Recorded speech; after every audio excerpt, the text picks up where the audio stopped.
बिस्मिल्लाहिर्रहमानिर्रहीम। हम मुकाबला करने चले दुनिया का। हमारे पड़ोस में बैठा हुआ है भारत। वो सिर्फ चांद पे नहीं गया, बल्कि वो साइंस और टेक्नोलॉजी में भी हमसे बहुत आगे हर मैदान में जा चुका है। उसकी जो इकॉनमी है वो 550-600 बिलियन डॉलर पर है, और हम भीख मांग मांग के मुश्किल 6-7 बिलियन डॉलर पे कर पाए हैं।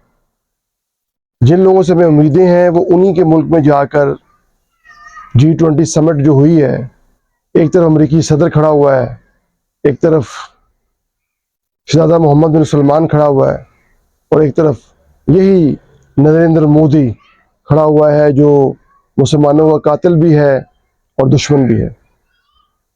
लेकिन आप ये देखें कि बचपन में पढ़ा था कि पैसा बहुत बड़ी हकीकत है।